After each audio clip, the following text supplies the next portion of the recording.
Three, two, one. Welcome back to Back Porch Overs Club.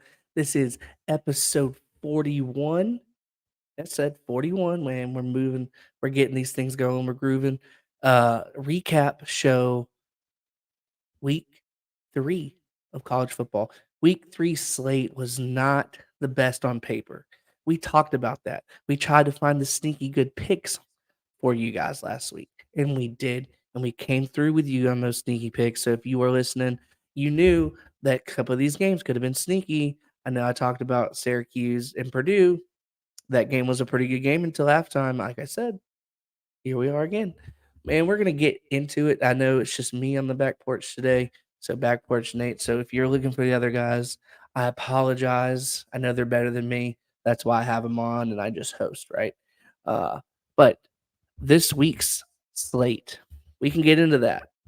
It's a phenomenal slate, but we got to recap what we all just watched. It turned into a phenomenal, sneaky good weekend of college football, starting with that 12 o'clock slate.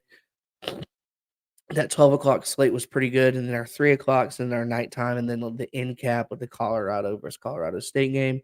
It was phenomenal. It was something that started off just bush league, looked like something you see out of an amateur prize fight.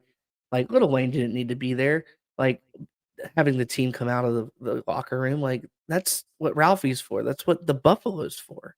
Years and years of the Buffalo running on the field, like that's the tradition.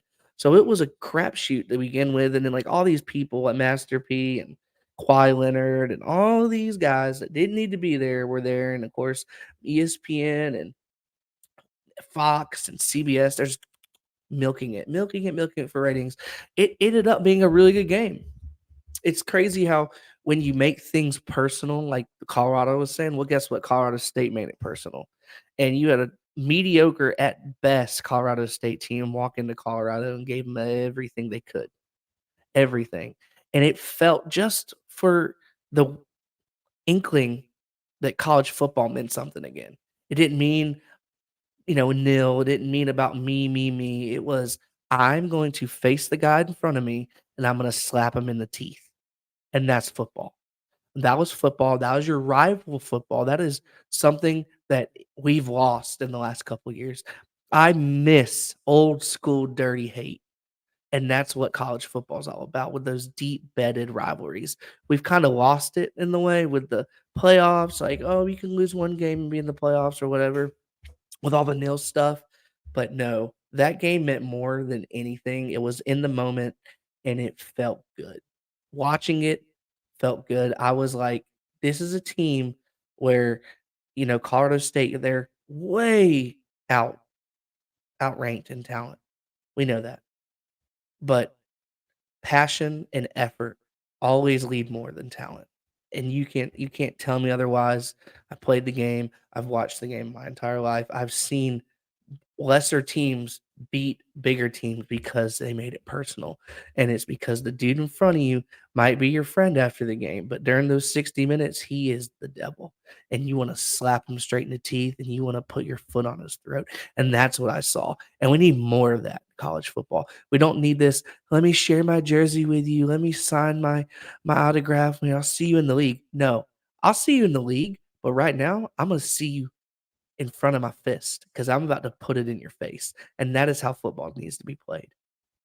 So, talking about that game, we learned a lot about Colorado. They came out like a prize fight. They looked stupid with all of the big circus, right? Well, the master ringleader is obviously Dion, Coach Prime. Halfway through that game, they were at halftime. They had to have a coming to Jesus, and Coach Prime took off his shades. He looked like a real coach at second half, that third quarter, because he said, "I'm in a dogfight. I'm in a dogfight, and I'm about to get embarrassed at home by these dudes." And a lot of it was because of the circus they had that week, and that it was a circus. You had every major network, all the things, all Coach Prime, Prime, Prime, Prime, Prime. Well, too many distractions lead to fallacies on the field. And Jay Norval and his team were prepared, and they came prepared, and I give them credit for that. They came prepared, and they came to play, and they came to win the game. Not just win the day, but win the game. So kudos to them. But no, I think we learned a lot with what Colorado has and what they don't have. They don't have depth. We know that. And we're about to see that moving forward with the Oregon State game and the USC game coming up because it's a long season and kids get hurt. And that's what happens. What's next man up, right? Well, the guy who replaced Travis Hunter and as a wide receiver did a great job. But as a corner, we're gonna see a lack there because he's just as good as a corner as he's a wide receiver. So, if they start losing linemen, if they start losing linebackers, any other major key position with holes that need to be filled, we're gonna start seeing that. I believe they're still gonna get a bowl game. But just because their offense is so good, that offensive coordinator out of the MAC, I mean, they're throwing the ball, you know, every which way, upside down, and Sanders he's doing good. He's doing really good. The kid's a good quarterback. I will put him. He is definitely on our Heisman watch. Top 10 Heisman list. He deserves every bit of it. That 98-yard the drive where it was on his back to tie the game. That was impressive. Super impressive. I do like the way they play the game. I do like the way they call the game. But once the game, like I said, once it was not a circus, it became a good football game. And you're sitting there going, it's late at night. Like if this was a 7 o'clock game, the East Coast people would have watched it and they're like, this is a damn good football game. Like it was really good. So more of that across the board. Across the board. I need more of that. For football. Makes it feel good, makes it feel pre-football, no money, makes it feel like these kids actually give a damn about playing for their team, not just them, not the name on their back, but what the name says on the front. That's what I love about college football. It's more than you. It's you and your brothers, it's you and the fan base, it's the passion behind it. I freaking love it. That was our first big game. That was the big one. So we're gonna talk about that one, but let's lead into some other games that, the first 3 weeks, it's a up and down. I call it the preseason of college football. You never know what you're gonna get. We had the LSU game. You know, we I'll pull if you're on my YouTube, you're gonna see I'm about to pull up and share the screen. That LSU game was impressive.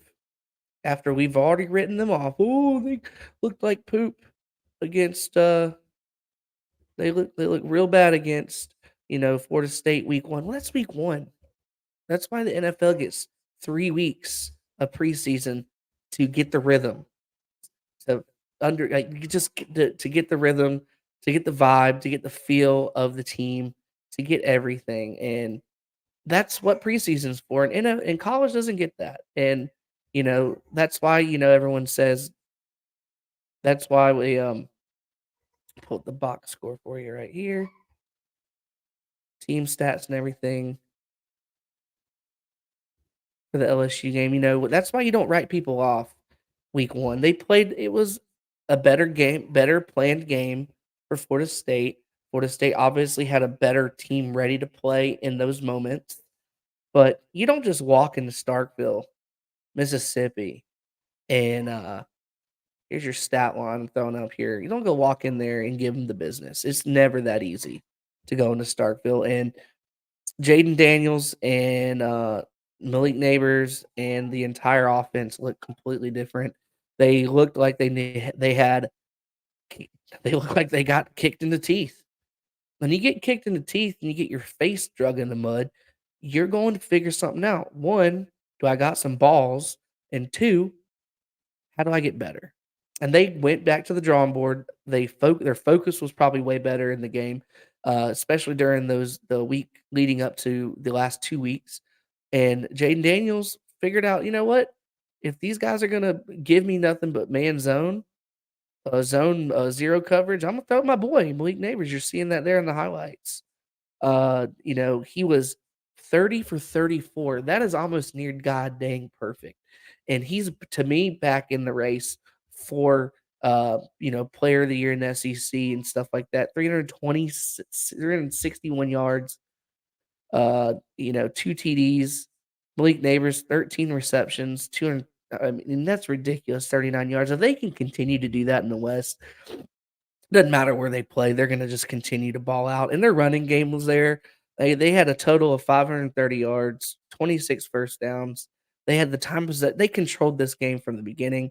I will say that Mississippi State was overly aggressive. If you watch this game, those two back-to-back touchdowns that Neighbors threw, or Daniels threw to Neighbors. Those were fourth down, 4th and 7, I believe, in 4th and 10. And Daniels, who's experienced, saw the coverage, said, "All right, cool, go man to man." Bam, two perfect throws that led to the game, and it just got out of hand from there. Um, Daniel's using his feet. Obviously, you're seeing 15 carries, 64 yards. Out of those 64 yards, I'm pretty sure some of those yards were first downs to extend the drives. It was not a close game. LSU proved a lot at that 12 o'clock slate.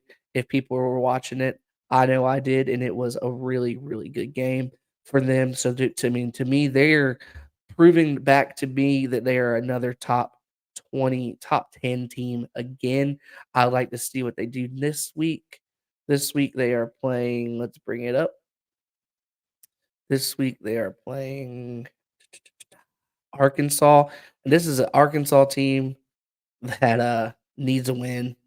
They got bullied against BYU at home.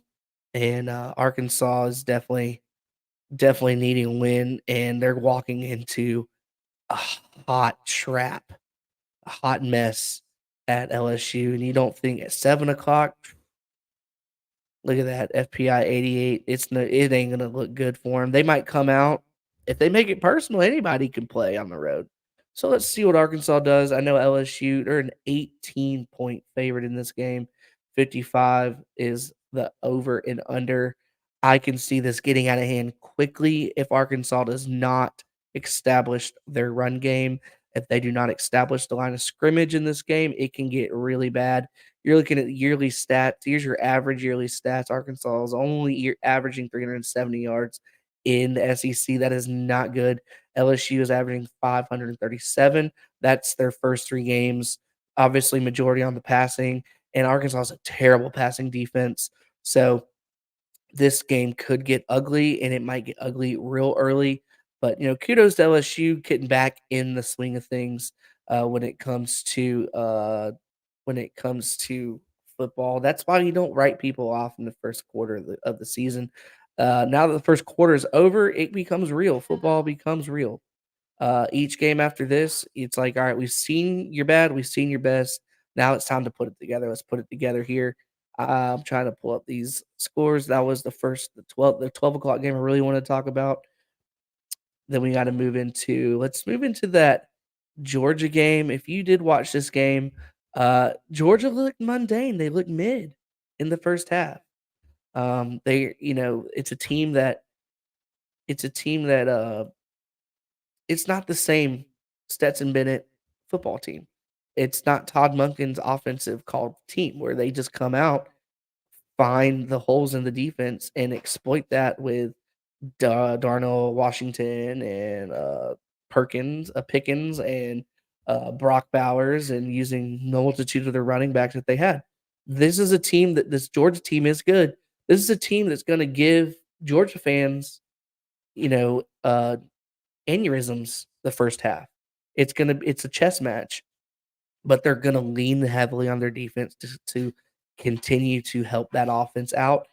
We saw in the second half once they made adjustments. I believe Kirby Smart and his staff are smart, no intended, pun intended on that. They are smart enough to make those adjustments at half, and you're going to continue seeing that throughout the year. Carson Beck is the right guy. He's not. He is not Stetson Bennett. He's not going to run that RPO stuff that Bennett used, where they would either use an extra blocker and roll out and move the pocket, and he's finding some guy in coming across the field like Lad McConkey or another Brock Bowers or Darnell. They're still going to use those tight ends like they have been, but Carson Beck is a pocket passer. He is not going to be able to do. He's got different skill sets, and his skill sets are more pro towards the NFL. He's got pro passer. He's a really good passer. So they just have to use the weapons around them and keep that pocket protected for him. As you can see, that was what they did in the second half. It's a tale of two halves. If we pull up the box score, They only scored 3. It was very, very, very just trying to figure it out. But you see in the third quarter, 14 and third, and they won the third quarter, and they also won the second quarter, and they gave South Carolina 0 in the second half. So they saw what they needed to do with Spencer Rattler, and that just rattle that pocket, send more pressure, get to him, control the line of scrimmage, which they did in that second half with their odd defensive line, and pressure him. Spencer was 22 for 42, but I would say 10 of those were just throwing away, throw the ball away, not taking a sack. So, you take away 10 of those, he's 22 for 32. It's a whole lot better on his stats. He did play a whole lot better. He can't do everything. He can't block for himself and get open at the same time. But it's gonna be a big year for South Carolina. These coming up games for them. They have to make adjustments according to the skill sets they have. I don't think it's not hard for them to do that. But we saw a Georgia team that made some adjustments, and that's what's going to be this year. They're going to be an adjustment making team at half. They're going to be very slow playing in the very beginning. They're going to want teams to show them their cards early on, and then they're going to make adjustments because they can. They have enough depth. They have enough talent to do that, and they can do that all season long. So that's why they are number one or number two in people's polls. I don't see, that they're going to get a big test against Ole Miss and Auburn coming up. So we'll see what about that one. But that being said, it was a really good game for them. They proved to me that they are definitely the top guy in the East and a top team, for playoff contention. Um, and then special teams comes into play. They're 1 for 3 on field goals, which isn't good. And their punter was obviously he had 111 yards punting, which is good, averaging 44 yards, which flips the field majority of the time. So the next game I want to talk about on our slate of games is going to be the game of the night on ESPN. I'm a Tennessee fan, so this is going to hurt, but it was the Florida Tennessee game. I'm going to go ahead and tell Florida, good game. Good game. You guys came out and knew exactly what you needed to do, and it was control the line of scrimmage, control the clock, keep Tennessee off the field, and convert third downs. You guys did that, and I'm tipping my hat as a fan, but as a person who loves football, I'm watching that game. Yep, you hear that? Just like the glass breaking, that was how Tennessee, how it broke for them on Saturday night. I'm gonna pause this. All right, back at it. So for continuity, had to leave and come back. I forgot my hat. If you're watching or listening, so we're breaking down the Tennessee Florida game. So this game honestly was won in the first half. Like I mentioned, kudos to Florida. They came out with a phenomenal game plan, and the game plan was to keep the Tennessee team off the field, which is easy. Everybody wants to do that, but it was different. I think Florida learned a lot about themselves going to Utah and just getting just whopped across the line of scrimmage and just really seeing where they're weak at, and they fixed that. It takes getting kicked in the teeth to takes getting kicked in the teeth to learn a lot about yourself, especially during a film study when you're watching yourself and the coach just belittle you and berate you because you got your butt kicked in that game. And they had a really good game with McNeese State in that one, getting back to it, and they were ready. And people can say, "Well, Tennessee, 20 something years in the swamp, blah blah blah." I mean, that stuff's just in between their ears. Honestly, is it a real thing? I don't think so. I just think Florida plays really well at home. They've always played really well at home, even with a lack team. They came prepared and they came focused, and that's what teams do when they lose early. Um, they came prepared, they came focused. Tennessee looked a complete hot garbage the first half. They thought, once again, like they did against Austin P, they thought they could come out and steamroll people because, hey, this offense is going to do what it wants. Clearly, that wasn't the case. You're looking at a box score. It was 7-6 in the first quarter, and 20 unanswered points in the second half, second quarter by Florida. Tennessee started throwing stupid screen passes to get the ball out in the edges and thinking that, oh, we're just going to outman you that way. It's like, no, Florida learned how to tackle. They came up, tackled, set their feet, and fundamentally played football. And Tennessee continued to just stubbornly keep going that way, and it made no sense. It made no sense to me. Push the ball down the field like the end of the game. The end of the game, they pushed the ball down the field with 8 minutes to go, and, everyone's like, "Well, Joe Milton sucks." It's like, "Well, he hit all those throws. Those throws were accurate." So it's like, give the guy a chance. The play calling did not give him a chance. It makes no sense to me. I'm still in the halfway Joe good, halfway Joe bad camp. I wanna see more. I wanna see more play calling that's going to actually show that he's actually a pocket passer. Um, he can't run the RPO. He can't run what Hooker he's not Hooker. He can't run those things. And I really do like what Florida came out in. They came out in a wonderful, simple game plan that helped Mertz out. They moved the pocket. They moved people around. They came out and they put guys in jet sweeps. They came down and moved guys in multiple different looks. That's to linebacker.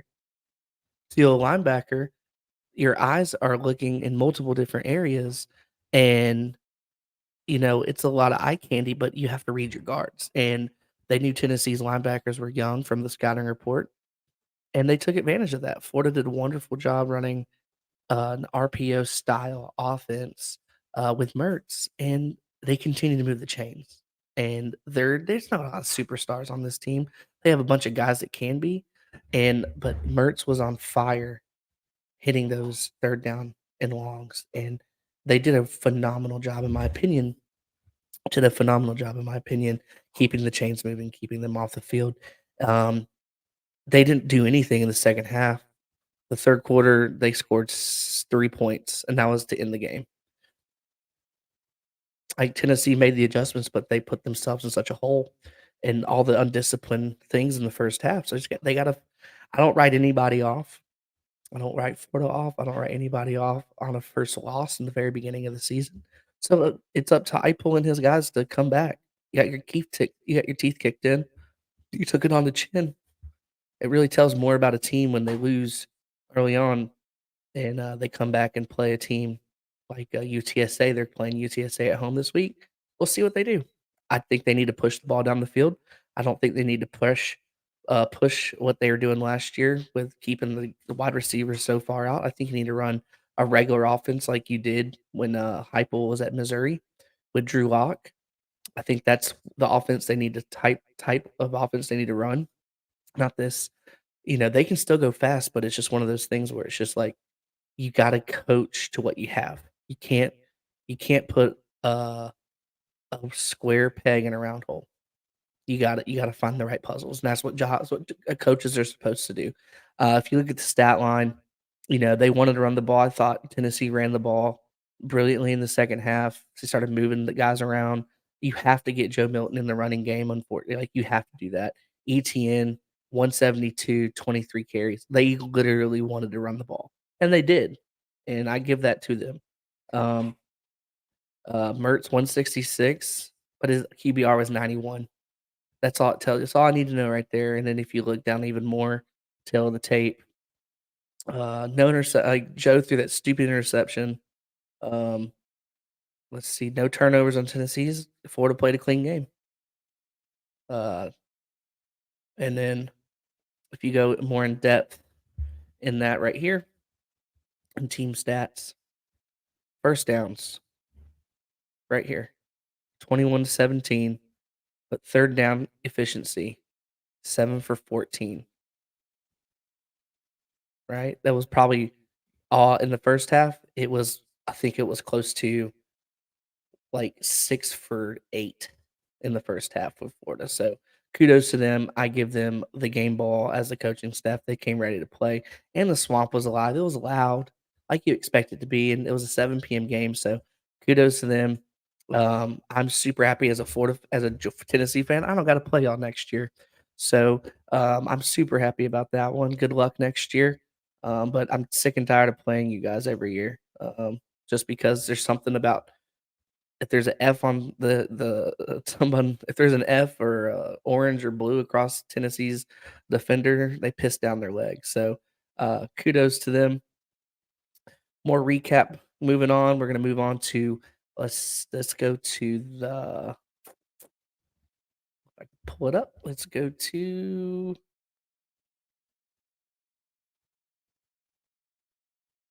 the Missouri Kansas State game.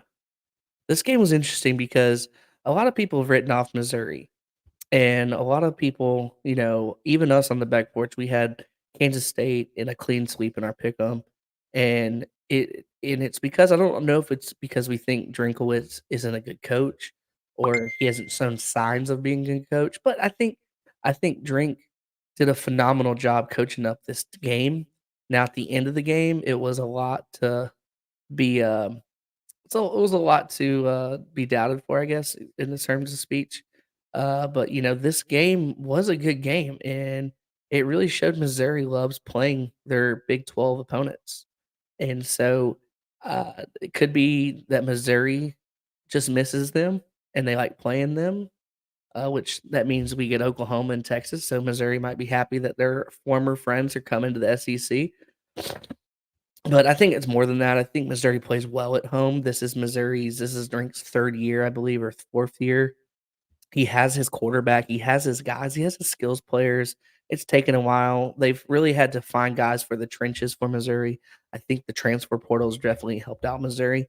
But the question is about Missouri is they can go 6-6 or they can go 8, 9 wins this year if they can win on the road. If they played the way they played, on Saturday with their quarterback, Braden Cook going 25 for or 23 for 35, 356, 2 touchdowns. If they can keep their running backs in the game, if they can keep, Burden in the game with over 100 yards, just get the balls to your guys, and their defense plays solid enough. I mean, it was a back and forth game, not saying Kansas State's not a good team, they just came into a place, that was a really hard place to play, and it is hard to play in Missouri. Just ask Florida when they go there, ask Kentucky, you ask anybody who goes out there, it's in the Midwest, it's a long place to play for an SEC team. So, kudos to them, but this game was really another good, fun football game. It felt like football. It didn't feel like this new thing where it's like I don't like the person across me. There was some hitting, some hard hitting linebacker. There was some hard hitting going on, and it wasn't like the soft stuff. It was hard hitting stuff, and it was just a battle. It seemed like it was a battle of top 25 teams. Missouri could end up in the top 25. It depends on how they're they handle the remaining of their schedule. But it definitely opened up my eyes, and then obviously going having faith in your kicker with that 60-yard field goal, good for you. Good for you. If that's a weapon he has in his back pocket, he might win some games this year with anytime you get down to the 50, this guy can kick a 60-yard field goal, why not? Or 50, easily put a 50-yarder up, you know, they're gonna put some points up, and that's definitely impressive. So, that game was really good. I mean, you can look at the stat line and stuff like that, and then Kansas State, they had the probability going in their favor, they had the FPI going in their favor. It was a sold out crowd at Memorial Stadium. Kentucky had not Kentucky, Missouri had, 430-yard, rushing or, all total at 21st. This game was even across the board except time of possession. I do like what I saw. I hope they can continue that on the road. That's been their Achilles heel in the SEC is the road games. Kentucky, excuse me, Missouri has never been able to go on the road in the SEC and get these wins. So, uh, and I think Kansas State is still a top 25 team. They will stay a top 25 team the rest of the year, with what they have, and they're gonna be in contention for the Big 12. We still don't know what Oklahoma has. We still don't know what Texas had. Texas played a Wyoming team, and it was a really close game at halftime. And then going into the fourth quarter, Texas finally opened up their offense and said, "All right, we got to win this thing." And they did. They put it to bed. But it was one of those things where it was, if you were a top ranked team this week, you really, really, really struggled. You really did. And that transitions into our next game. It'll be the Florida State BC game, Florida State looked really lethargic in this one. I know Jordan Travis got hurt in this one, but it was BC's making it personal. They made the game personal. They lost. BC is a terrible team. Horrible, horrible football club. But when you make things personal and you come out and you play your ass off, this is the results you get. And it's like, this is how you need to play football. And we need to see that as fans. We need to see that. We need our guys to give a damn every week. That's how you play, man. You play it personal. BC had it was the red bandana game.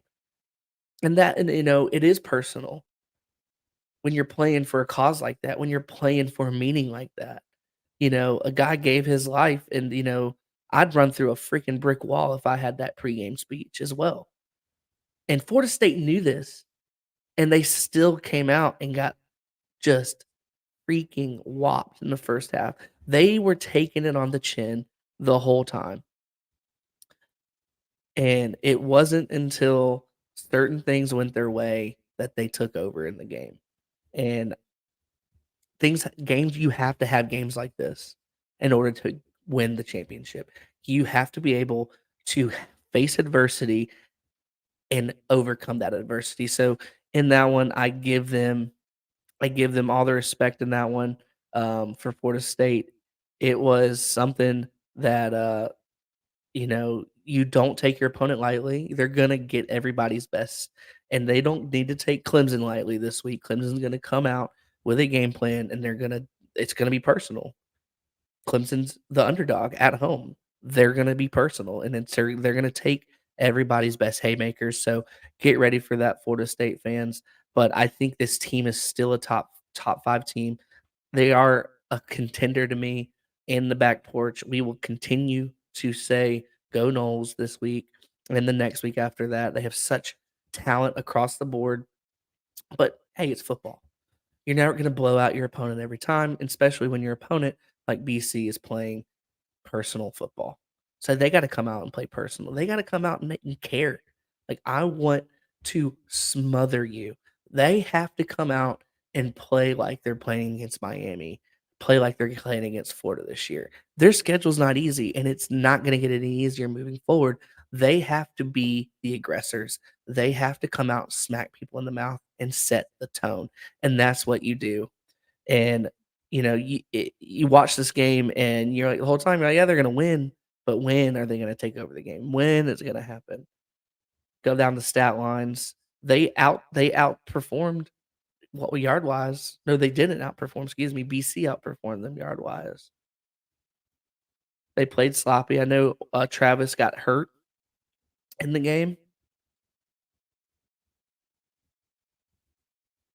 but their third down efficiency was the reason why they lost, why this game was close. 1 for 9. You can't be doing 1 for 9. That's play calling or that's the I don't want it, you know what I mean?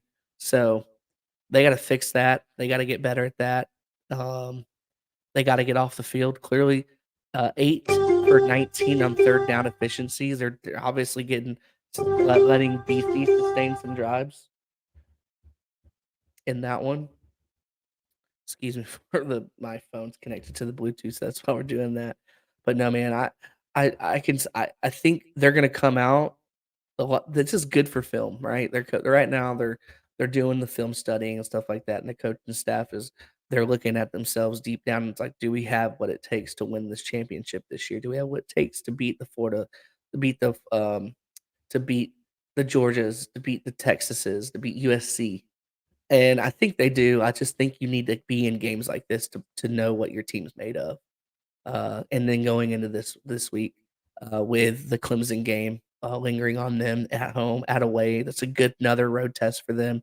So, all being said, man, it was a great sneaky good weekend of college football. If you weren't ready for it, you were like, "What's going on? What's doing this, doing that?" But this week coming up, wow, be ready for that. The boys on the back porch, love you guys. Thanks for listening. Um, we once again on our pick 'em, we were okay. Uh, and then we went 8 for 14, 8 for 14 in our picks against the spread. Not a good look, but we get better as the year goes on. Just like the other teams, we get better as the year goes on as we go to the lab, we watch film, we figure it out what these teams are. It starts narrowing down.